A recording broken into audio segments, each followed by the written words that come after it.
Hi friends, it's Auntie Cuckoo here, and today I am sharing with you guys a Dollar Tree Easter DIY.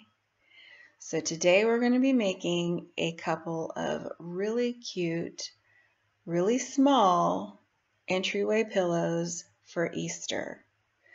So I'm sure you're familiar with the Dollar Tree buckets that they put out, and that's what we'll be using. Let me go ahead and show you what they look like beforehand. So starting out, you're going to need a couple of buckets. Now I chose to make two. You can always just pick up one at your local Dollar Tree. They do come in a pink and a blue version. I decided to go ahead and make one of each. So just pick up one of these cute little buckets. Of course, as you saw, we're going to be deconstructing it to make our pillows. You'll also need a couple of other things. You can either get some stuffing, I always have some on hand, or you can open up an old pillow and use some of that stuffing, and either some very minor sewing skills, or you can just get out your hot glue gun. Let's head inside and get started. So the first thing you're going to want to do, obviously, is remove your tag. And I wanted to play around to verify I could go ahead and separate the two layers of the bucket. And this one was really easy. When I did the pink one, it was a little more difficult. So I just started by using my scissors to cut a few threads where they needed to be cut. I should have gotten out my seam ripper a whole lot earlier than I did, because that would have made the job a lot faster. Mainly there are just a few threads connecting where the ears are and the handle. So I'm just snipping them here and there. Really, if you're gentle, you can tear the two pieces apart without any trouble. And then there's the back seam. And that's when I really realized I should have had my seam ripper. This wasn't difficult. You can definitely do it with scissors, but I will say if you have a seam ripper, go ahead and get it out.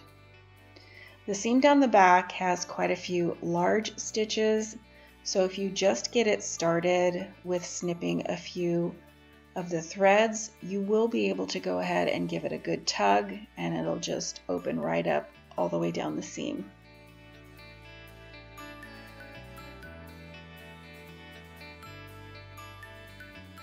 And here we go. And that's exactly when I decided to grab my seam ripper to do this whole edge. There it is. Now I just picked off the first few little threads connecting it to the bottom, which is felt. And after that, just gave it a little tug, and it really just all came off until the very end when I gave it another little snip.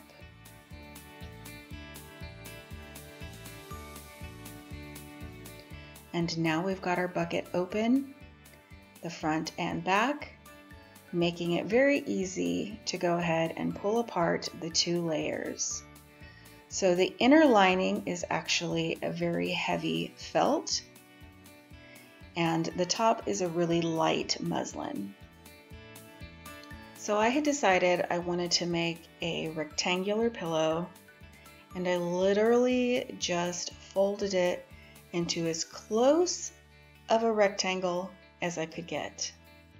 So I'm just fixing the other side to make sure it's pretty close and cutting off the excess. Of course, I'll hang on to those scraps because you never know when I will have time to sit down and do another DIY. And there is the beginning of our pillow.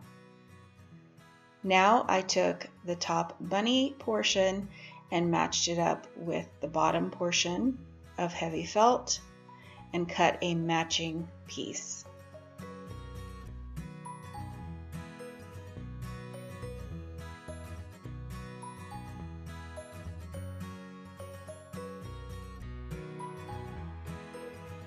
All right, now we are in business. So in order to make our pillow, we're going to actually face the two correct sides in towards each other, meaning your printed bottom facing up and your bunny face facing down. Now you're going to want to go ahead and trim along the bottom, just in the two corners, to make it less curved and as straight as possible so that it is as much of a rectangle as possible. We have our two good sides facing in towards each other, and now we're going to start pinning our pillow. Now we have two bunny ears to reattach. There are two ways that you could do this. You can use this side, which is what I ultimately did, or you can put the plaid side facing the plaid side, and your bunny will look the same as it did when you purchased it from the Dollar Tree, with the printed ears facing out. You're just going to want to pinch the top of your ear to make the crease. And then I took a pin and secured my ear to the heavier felt bottom before I attached the top. This just held it in place so that I could go ahead and line up the top and bottom of our pillow, leaving space for the side seam, and get a pin in to hold the two layers together. I did go ahead and put pins on both sides and along the top before I started sewing. So I just did a simple straight stitch on my very old sewing machine. It belonged to my mom, and I left about a 3-inch gap at the bottom open so that I can use that to flip our pillow right side out.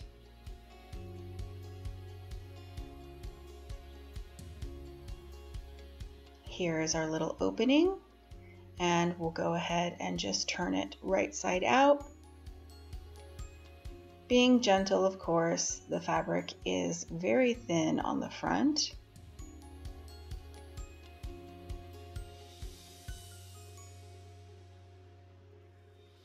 And just using my finger to go ahead and poke out any corners. And here it is, the beginning of our cute little bunny pillow. I have the ears with the print facing down, and now I'm just going to start stuffing my bunny pillow.